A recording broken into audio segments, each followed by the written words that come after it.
bo twagize dusanga ndabikomeretse amaraso gari mu mazuru ariko ndagikomera ikindi cari kihari. Ahubwo nanje ibyo nabyibajije navuze none yamwishe amukubise se yamwisha munize mbese natwe nanje byambereye rujijo. Turi mu mudugudu wa Kiraro ni mu kagari kagasiza mu murenge wa Busasamana w'akarere ka Rubavu. Aha turi rero haravugwa inkuru y'akababaro y'umwarimu Nirenganya Jean d'Amour ukekwaho kwica umugore we Umuhoza Ariete bari bafitanye abana batatu. Rero nje mbyutse ndagiye numva abantu bari kuvuga ngo mama Fatu ngo ngo bamwishe. Bimbitubera ngingurunja. Turakomeza turaza si yishwe niki bakavuga ngo ni mugabo we si bapfuye iki tinuco niko byagenze. Dusanga koko ajyamye ku buriri ariko umutwe wacuramye uri iruhande hasi.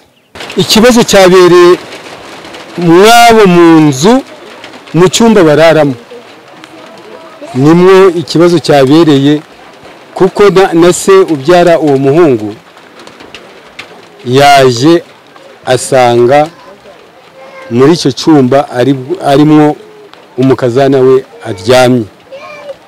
Ubwo rero si ukuvuga ngo niba umuntu agiye kwiyahura ari kumwe n'undi ntabwo byashoboka ko umuri ruhande yakwemera ko yiyahura yamutesha. Kuba rero ari bombi bari mu nzu akaba ntawe atesheje umugabo we akaba atamutesheje nta yandi makuru yenda yo ku ruhande twabona uretse ko uwo mugabo bari kumwe muri ayo masaha za nijoro ari we wabazwa amakuru y'umugore we. Benshi mu baturage twaganiye nabo bemeza ko ngo bari basanzwe bafitanye amakimbirane ngo ashingiye ku kuba uyu mugabo Nirenganya Jean d'Amour yacaga inyuma umugore we Umuhoza Ariete.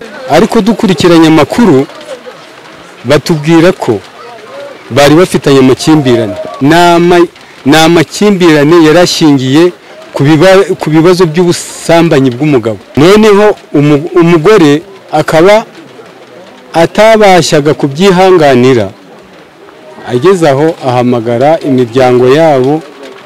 Yahamagaye nyirasenge na mubyara we ndetse bavuga ko na se nawe ibyo bintu ashobora kuba biziho. Ubwo rero icyo kibazo bakiriwe mwejo bigeza nimugoroba batari bagifatira umwanzuro. Noneho rero umugabo atembera mu gihe cya nimugoroba aza kugaruka mu masaha 5 za nijoro. Mwayo masaha 5 rero habaho kunigana kurwana no kugira gute. Noneho bigera igihe cyo umudamu aguye hasi ashyira mu mwuka. Bamwe bari kuvuga ngo yakundaga abagore umugabo. Nanone kandi aba baturage basaba ko inzego z'ubuyobozi zakora iperereza hakamenyekana ikishe nyakwigendera Umuhoza Ariete ko byagaragara ko ari umugabo we wamuhitanye bagahanwa nk'uko amategeko abiteganya. Hakeneye ubutabera busesuye kuri iki kibazo.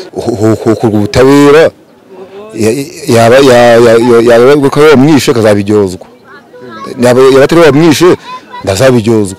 Nanone kandi ubwo inzego z'ubuyobozi zaganiraga n'aba baturage zagarutse kuri iki kibazo cyabaye maze umuyobozi wa polisi mu karere ka Rubavu avuga ko nyakwigendera Umuhoza Ariete atishwe n'uburwayi busanzwe. Ntabwo yazize malaria nta nubwo ari n'impanuka y'imodoka siniya moto.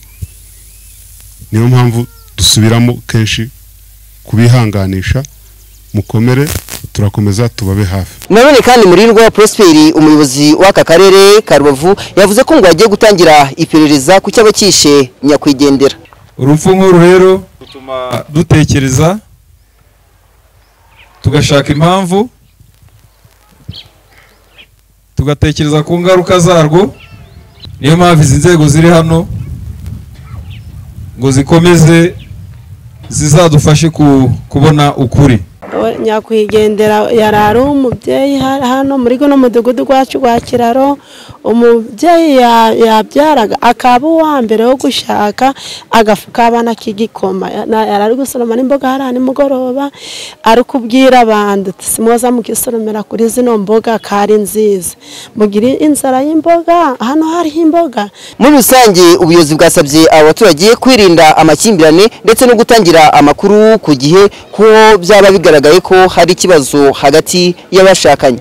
Mwari kumwe ni Jacques Tuyishime, iyi ni BTN TV mu karere ka Rubavu.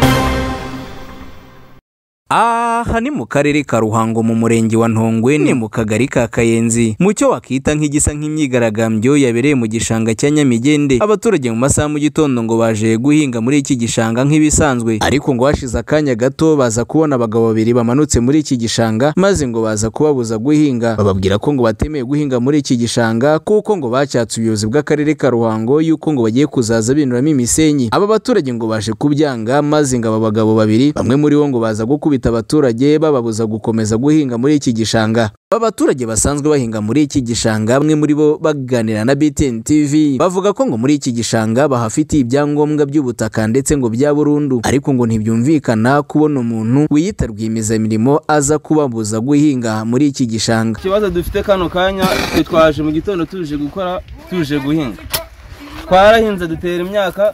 Uyu mugabo ejo bundi kuwa kabiri yararasanga nabwo turi gukora twateye ibisheke arabirandura arabitemagura abandi aratwirukankana numbaze ngo yadufata byari bugenda bite. Iyi nshuro ya kabiri birongeye biraba. Kibazo turahinga barangiza bakaza bakatwambura bakadukubita. Uyu mugabo ejo bundi yaraje aratwirukankana ngarukira harahiga munuza higiri aragaruka ibisheke aratemagura.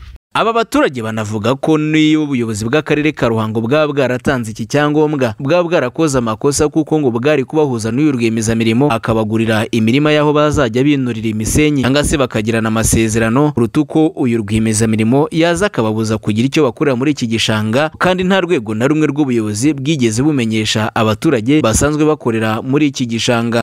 Nabaje ngo muri bande kugira ngo tumenye ngo ese muje kwirukana abaturage.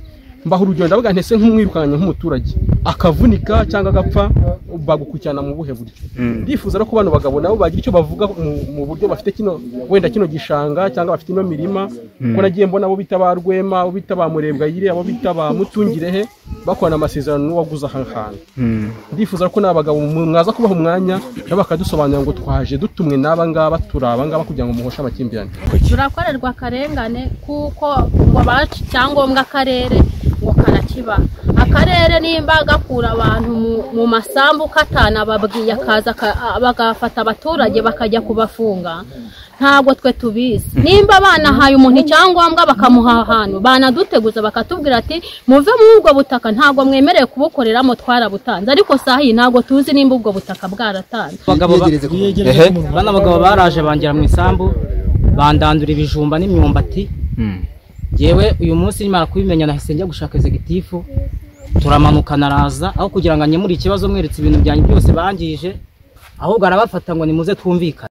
Uyu rwiyemezamirimo akimara kubuza aba baturage gukomeza guhinga muri iki gishanga nawe bahise bamugota bamubwira ko ahava ruko inzego z'ubuyobozi zije cyane ko ngo yabiciye akazi. Bamwe muri bo ngo bari baje no gukorera amafaranga, bamusaba ko ngo kugira ngo bamurekure aruko agomba kubishyura amafaranga y'umubyizi wabo yishe. Aba baturage baravuga ko ngo ibyo bari gukorerwa babona ko ari akarengane kandi ngo inzego zitandukanye zirebera ntizigire icyo zibikoraho. Mpamvu babyita ko ngo bari gukorerwa akarengane nuko ngo mu cyumweru cyashize ngo uyu wiyita rwiyemezamirimo ngo yaje muri iki gishanga arandura imyaka y'abaturage ndetse babuza guhinga. Abaturage ngo baje kubyanga kugeza ubwo ngo uyu rwiyemezamirimo yahise ahamagaza polisi ifata bamwe mu bakorera muri iki gishanga bagera kuri 15 kugeza na n'ubu ngo bafungiye hazwi cyane nko mu Ikebero. Ntibatinya kugaragaza ko hari ikibyihishe inyuma cyane ruswa ivugereza mu nzego zitandukanye z'ubuyobozi bw'aka karere ka Ruhango, bakifuza ko nk'ubuyobozi bw'akarere ka Ruhango aribwo bwarenganura aba baturage cyangwa se ubuyobozi bw'intara.